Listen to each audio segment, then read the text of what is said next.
안녕하십니까? 1980년대 50 시절 군대 이야기를 나누는 예비역병장입니다.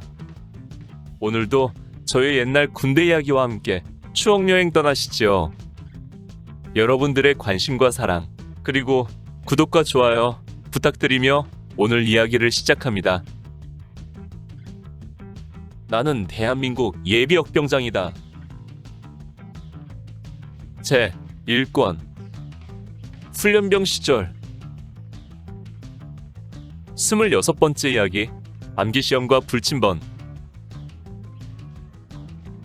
앞서도 말했지만 우리에게는 외워야 할 것들이 무척 많았습니다.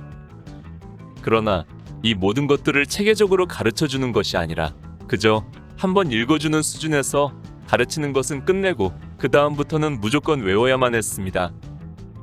나는 평소 필기하는 습관대로 암기사항을 그때그때마다 훈련병 수첩에 적어놓았기 때문에 수시로 펴보며 외울 수 있었지만 대부분의 전우들은 대충 들었다가 나중에 아는 사람을 통해서 적거나 그나마도 게을리하는 사람들도 있었습니다.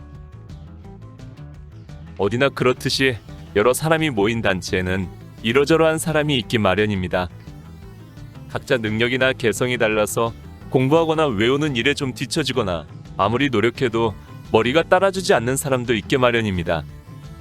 그러나 군대는 개개인의 그러한 차이점을 인정해주지 않았습니다. 무조건 획일적이고 똑같은 수준을 요구하는 것입니다. 그동안 몇 차례 점호 시간과 휴식 시간을 이용해 암기사항을 점검하고 얼차려를 실시했었는데 그것뿐 시험은 보지 않았었습니다. 그러다가 마침내 암기사항을 종이에 적어내는 시험을 보게 되었습니다. 암기사항을 외워보도록 하는 것과 적어내도록 하는 것은 차원이 다릅니다. 외울 때는 자신 있는 태도로 초반부를 외우면 조교들이 그 사람이 모두 외우는 것으로 간주해 중간에서 중지시키지만 적어내는 경우에는 이것이 통하지 않는 것입니다. 실제로 전우들 중에는 전체를 모두 외우지 않고 중간까지만 외우는 것을 연습하는 사람도 있었습니다. 1980년 12월 21일 이날은 일요일이었습니다. 오전에는 교회에 나가서 잠시나마 군대가 아닌 자유와 평안한 분위기에서 지난 일주일 동안 시달린 몸과 마음에 위안과 안식을 맛보고 돌아와 점심으로 라면을 먹고 식기를 세척한 뒤 막 돌아왔는데 주번하사의 전달이 왔습니다. 각 소대 전달. 이제 전달에 모두들 이력이 붙어서 즉각 대응했습니다. 주번하사의 외침에 전달을 늦게 받으러 나오는 소대는 얼차려가 뒤따르기 때문에 전달 소리만 들리면 문 가까이에 있는 사람은 잽싸게 뛰어나가서 전달을 수령해야 했습니다. 그러다 보니 한 소대에서 여러 사람이 전달 받으러 나왔다가 머쓱해서 들어가는 경우도 많았습니다. 제2소대 전달 준비 끝! 각 소대의 전달 수령자들이 복창하며 소대 문 앞에 부동자세로 서자 주번하사가 전달 사항을 하달했습니다. 금일 14시 각 소대 암기시험 실시 이상. 전달 수령자들은 다시 소대원들에게 복명복창합니다. 동작 간의 전달 복창. 금일 14시 각 소대 암기시험 실시 이상 전달 끝.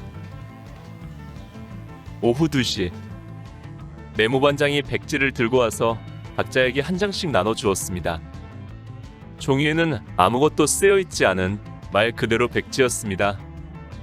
지금부터 암기사항에 대한 시험을 실시한다.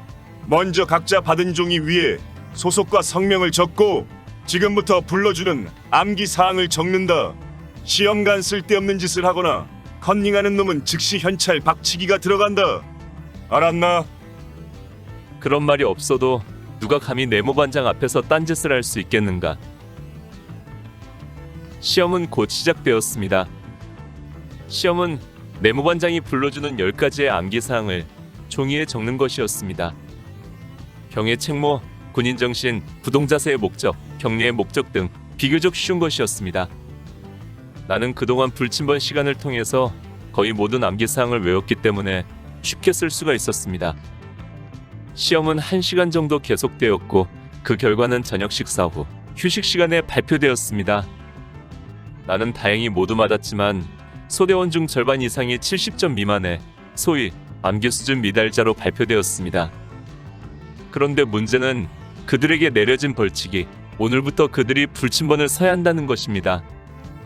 나에게는 다행한 일이지만 그들로서는 불행한 일이었습니다.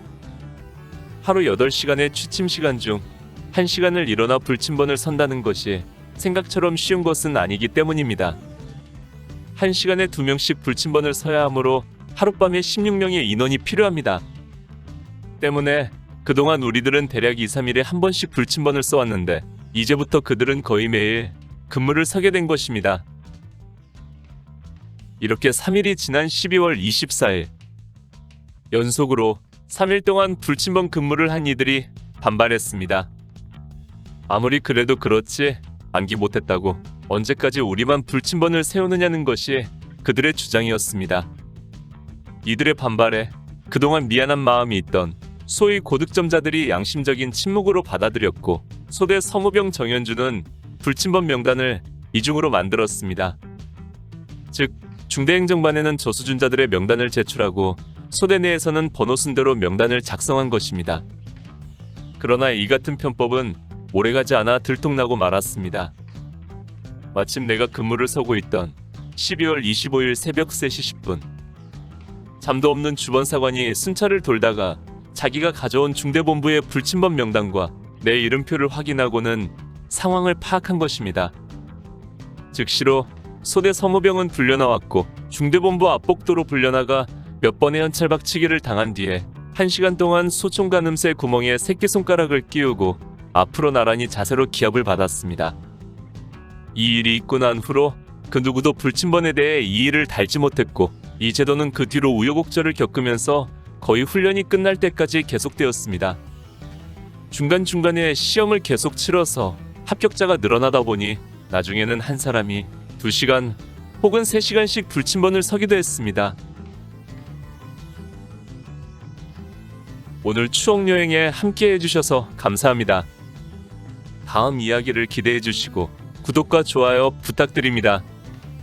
당백